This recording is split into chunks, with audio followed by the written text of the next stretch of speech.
Tout parent sait qu'il y a des moments auxquels il faut dire non à un enfant qui pense à son avenir.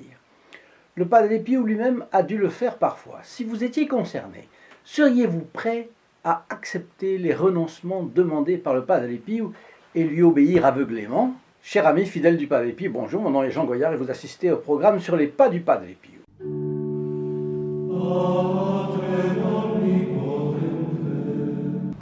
Je vous salue en premier lieu, vous qui découvrez ce programme consacré au Padre Pio, et en cadeau de bienvenue, notre chaîne vous offre gratuitement la photo du grand capucin, canonisé par l'Église, dont la prière était l'occasion de tant de miracles et dont la mission donnée par Dieu est d'arracher les âmes aux griffes du diable. Si vous voulez la recevoir gratuitement et franco de port, pour vous ou un de vos proches, il vous suffit de téléphoner au 08 05 36 08 47, appel gratuit depuis la France métropolitaine, coût d'un appel local depuis les Dom-Tom, et depuis le Canada, composez le 1 844 398 88 67. Et à vous qui êtes un habitué de notre chaîne, surtout à vous qui faites partie du groupe des protégés du Padre Pio, où j'adresse mes profonds remerciements pour votre geste militant, parce que c'est vous qui permettez l'existence de ce vaste réseau, trait d'union entre notre bon capucin et tant d'âmes qui en ont besoin.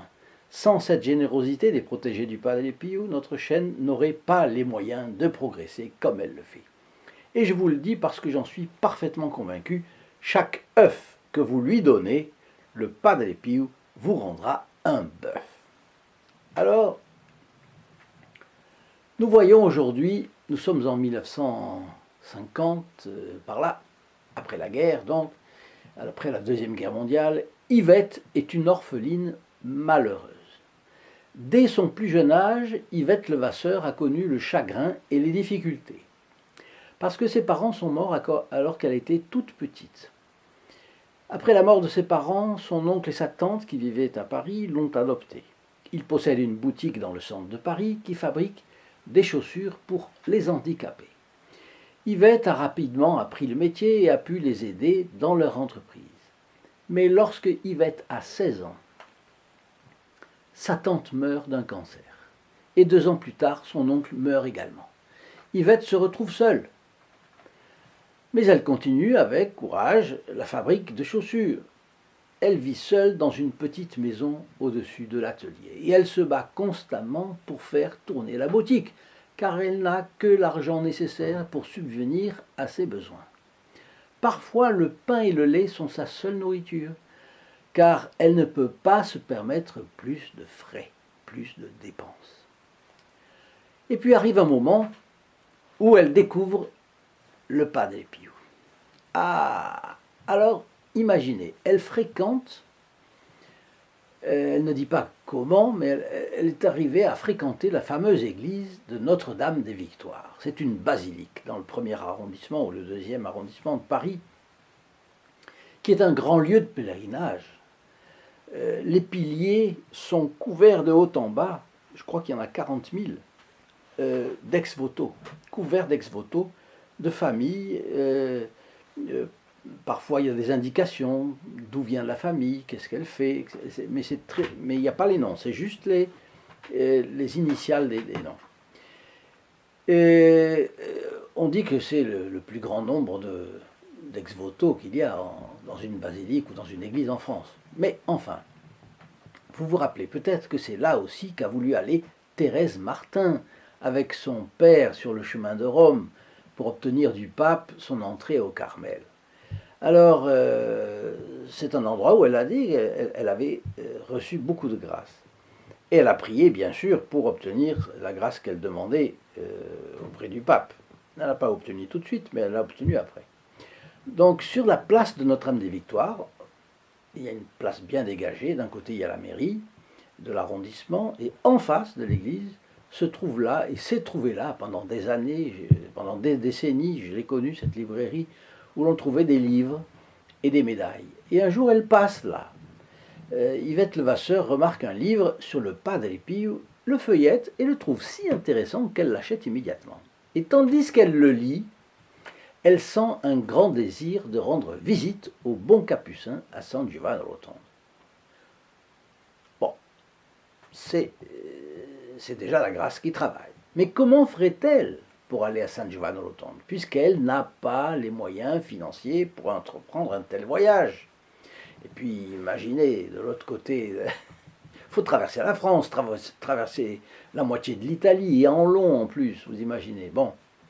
Mais le doigt de Dieu l'accompagnait. Peu de temps après avoir lu le livre, elle rencontre un ménage, justement qui se rend à San Giovanni Rotondo. Et comme ils sont charitables, le mari et la femme l'invitent à les accompagner et elle accepte, ravie. C'était en 1958. À San Giovanni Rotondo, elle assiste à la messe du Capucin. Et elle est très impressionnée par la présence de ce dernier. Et elle saisit ce qu'elle appelle, dans ses souvenirs qu'elle a laissés à San Giovanni Rotondo, la vraie grandeur du Saint Padre Pio. Et c'est vrai, il y a de la grandeur dans le Padre Pio. De retour à Paris, Yvette lui écrit pour lui demander ses prières. Et elle reçoit une lettre en réponse où il lui est indiqué que le Padre Pio prie pour elle et lui envoie sa bénédiction. C'est le tout début d'un Fioretti à plusieurs détentes, comme vous allez le voir. Mais je vous ai indiqué que ces vidéos seraient impensables sans l'aide des protégés du Padre Pio. Ils forment en effet un groupe de fidèles de notre chaîne qui, malgré les difficultés qui se présentent pour tout le monde, la solitude, les problèmes de santé ou d'argent, l'éducation des enfants, etc., eh bien, ils font malgré tout cela un effort spécial pour rendre matériellement possible l'édition de nos petits ouvrages sur le Padre Pio, sur sa vie, les livrets de prière ou de confession qu'il a imaginés, l'impression des photographies, etc. Tout ce matériel est gratuit. Mais il n'est pas gratuit pour tout le monde. Ce sont les membres du groupe des protégés du Padre Pio qui en supportent la dépense, qui nous permettent la production et l'envoi franco de port dans tous les coins de France, y compris les dom-toms. Donc je vous donne rendez-vous dans la description ici en bas sur le lien www.st-padre-pio.fr, vous y verrez l'apostolat que réalisent les protégés ainsi que les bénéfices spirituels qu'ils reçoivent. Plus simple encore, vous pouvez composer un des numéros de téléphone déjà mentionnés ici et qui s'affiche encore sur l'écran maintenant. Notre secrétariat répondra à vos questions. Alors maintenant, voyons les noms du Padre Pio. Les noms. Ah oui, les noms. Peu de temps après, Yvette se voit proposer un emploi de tutrice pour 2 enfants lors d'un voyage de vacances en Savoie. Elle est sur le point d'accepter, mais elle veut d'abord obtenir l'approbation du Padre Pio. Voyez sa docilité. Aussitôt, une lettre arrive par la poste avec la réponse de notre saint Capucin. N'acceptez pas le travail, restez à Paris.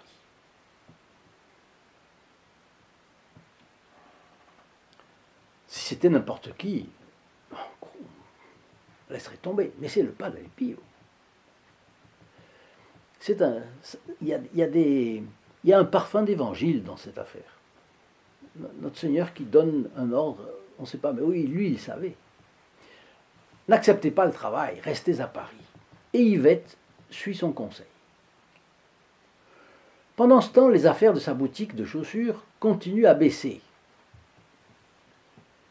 Et Yvette décide alors qu'il vaut mieux vendre le commerce et en tirer le plus d'argent possible, plutôt que de continuer dans une spirale qui la conduira à la faillite. Elle pense que ses affaires vont péricliter. Alors elle écrit tout de même de nouveau au Padre Pio pour lui demander conseil. Et la réponse vient aussi à nouveau. C'est un non catégorique. Ah, le Padre Pio a parlé. Yvette, qui lui fait entièrement confiance, contrairement à d'autres qui n'ont pas fait confiance, renonce à vendre son affaire. Mais bientôt, une 3e opportunité se présente. Une femme veut engager Yvette comme aide dans une affaire au Luxembourg, là-haut, nord de la France, près de la Belgique. Cela semble être une bonne opportunité. Pour la 3e fois, elle demande l'aide du Padre Pio. Pour la 3e fois, la réponse du Padre Pio, c'est non. Yvette obéit à nouveau, aveuglément. Alors, c'est C'est quand même un destin curieux. Peu de temps après avoir reçu cette lettre, Yvette rencontre à Paris un très gentil jeune homme nommé Maurice. Et peu de temps après, il se marie. Cela ne s'arrête pas là, car nous allons voir maintenant la récompense d'Yvette pour l'obéissance au Padre Pio. Pardon. Avant, juste un petit mot pour vous inviter à venir me rendre visite sur le lien affiché dans la description, ci-dessous, sous la vidéo. www.st-padre-pio.fr et à vous laisser guider. Vous y verrez l'apostolat que réalisent les membres du groupe des protégés du Padre Pio, ainsi que les bénéfices spirituels qu'ils reçoivent. Plus simple encore, composez un des numéros de téléphone déjà mentionnés, qui s'affichent encore sur l'écran, et notre secrétariat répondra à vos questions. Alors, la récompense d'Yvette Levasseur pour sa docilité avec la Providence, à travers les conseils avisés du bon Capucin.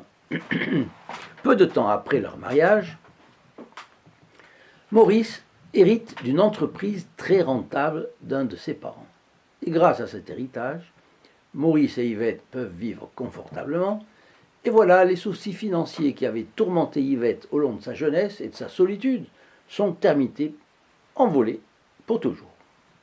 Ce mariage a vite été béni par la naissance d'un garçon, suivi de 2 autres. Pensant à sa vie et à ce qu'elle avait vécu, Yvette Levasseur a compris pourquoi le Padre Pio lui avait toujours conseillé de rester à Paris.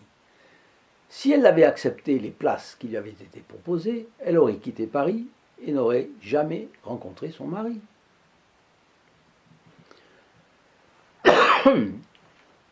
Si vous avez aimé cette vidéo, n'oubliez pas de le signaler, s'il vous plaît, et de la partager au maximum de vos relations. Vous êtes aux avant-postes de la propagation des enseignements des Fioretti qui vous sont racontés ici. Chaque fois que vous partagez une vidéo quelconque de cette chaîne, non seulement vous entrez dans les intentions de la messe du vendredi à midi, mais les personnes qui la reçoivent par ce biais entrent aussi dans les intentions de cette messe. Vous êtes ainsi un dispensateur de grâce. Laissez-moi aussi vos commentaires. Si vous avez reçu des grâces signalées du Padre Pio, faites-nous en part. C'est un témoignage toujours très efficace pour faire connaître le Padre Pio. Et je vous attends aussi sur le site www.st-padre-pio.fr pour suivre nos actions. Chers amis fidèles du Padre Pio, je vous souhaite une très bonne journée et à la prochaine fois. Au revoir. In nome del Padre, del Figliolo e dello Spirito Santo, e così sia. Sia lodato Gesù e Maria, e